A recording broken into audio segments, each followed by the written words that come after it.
امام حسین کی شہادت کے بعد جب آل رسول کو قید کر کے امام حسین کے سر کو کاٹ کے نیزے پر بلند کر کے شام کی طرف لے جایا گیا تو جہاں جہاں سے یزید کا قافلہ گزر رہا تھا لوگ پوچھ رہے تھے یہ کس کا سر ہے اور یہ بیویاں کون ہیں. جس کو بھی معلوم ہو کہ یہ رسول اللہ کا خاندان ہے تو ہر کوئی دل ہی دل میں ان ظالموں پہ لعنت کرتا رہا اور کوشش یہ تھی کہ یہ لعن ہمارے شہر میں رکے. تو ویسے ہی چلتے چلتے جب یزید کا قافلہ شہر گردان تک پہنچا تو وہ لوگ پہلے سے ہی باخبر ہو چکے تھے کہ فوج یزید نے اللہ کے رسول کے نواسے کو قتل کیا ہے، آل محمد کو قید کیا ہے. تو انہوں نے اپنے شہر کے دروازے بند کیے ہوئے تھے.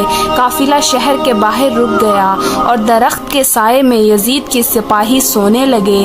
جب رات ہونے لگی تو راہب قریب آتا ہے اور دیکھیں کہ ایک نورانی سر ہے جس پہ آسمان سے فرشتے آ کے سلام کر رہے ہیں اور وہ سر قرآن کی تلاوت کر رہا ہے. جیسے ہی واپس اپنے گھر جائیں پوری رات سوچنے لگا کہ یہ کس مقدس ہستی کا سر ہے.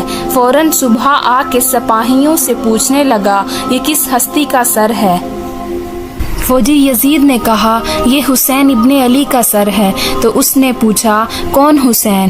اتنے میں شمر کہنے لگا حسین فاطمہ کا بیٹا، محمد کا نواسا. وہ چینخ کے زمین پر بیٹھ گیا اور کہنے لگا کتنے بدبخت ہو، اپنے رسول کے نواسے کو ہی قتل کر دیا. اور یہ عورتیں کون ہیں؟ شمر کہنے لگا یہ رسول اللہ کی نواسیاں ہیں اور بیٹیاں ہیں. وہ رو رو کر کہنے لگا اے شمر مجھے اس مقدس سر کو ایک رات کے لیے دے دو. شمر کہنے لگا یہ قافلہ شام جا کے رکے گا کیونکہ ہمیں یزید سے بہت بڑا انعام ملنا ہے. راہب نے کہا میرے پاس 10,000 درہم ہے، اگر ایک رات کے لیے سر دے دو تو وہ میں تمہیں دے دوں گا. جب آپس میں صلاح مشورہ کرنے کے بعد اس بات آ پہنچی کہ ایک رات اور رکتے ہیں، بلا آخر ان ظالموں کو 10,000 درہم دے گئے. راہب امام حسین علیہ السلام کا سر لے کر اپنے گھر آ گیا اور ایک پتھر پر آ کے سر کو رکھا. ساروں کی طرح رونے لگا. اتنے میں امام حسین علیہ السلام کے سر سے آواز آئی اے راہب یاد کر جب تو اولاد کی دعا کرانے کے لیے میرے نانا کے پاس آیا تھا اور تمہارے مقدر میں اولاد نہیں تھی تو میں نے اللہ سے دعا کی، اللہ نے تجھے 7 بیٹے عطا کیے اور تم نے کہا تھا ایک مرتبہ میرے گھر آنا. اے راہب آج میں حسین تیرے گھر آ گیا ہوں. بس جیسے ہی امام حسین کے سر سے ہی آواز سنی راہب زور زور سے رونے لگا اور کہنے لگا اے میرے آقا حسین مجھے معاف کیجئے، اگر مجھے معلوم ہوتا تو میں بھی آپ کے قدموں پہ قربان ہوتا. امام حسین نے فرمایا اے راہب اللہ کی مرضی یہ ہے کیونکہ اللہ کا دین میرے خون سے زندہ ہونا تھا.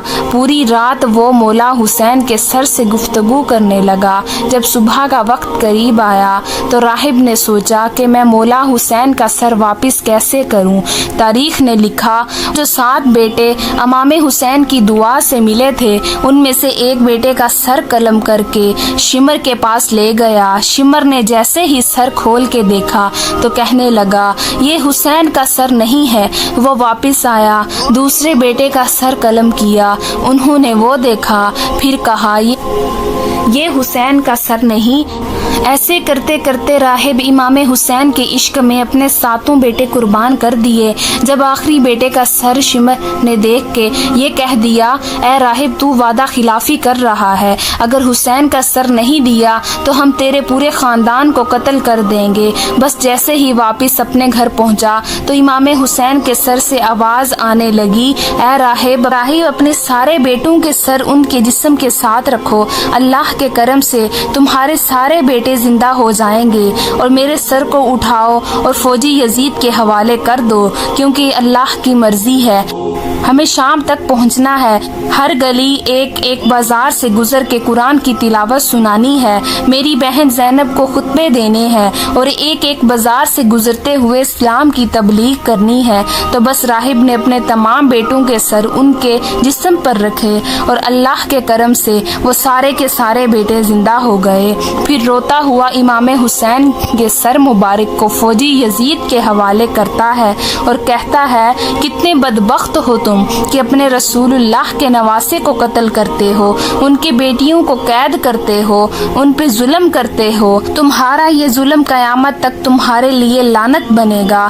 آج پتھر سے خون نکلتا ہے، پتھر پہ امام حسین علیہ السلام کے سر مبارک کو رکھا گیا، کیونکہ شہید کبھی مرتا نہیں اور خون ناحق کبھی چھپتا نہیں، ناحق کبھی چھپتا نہیں۔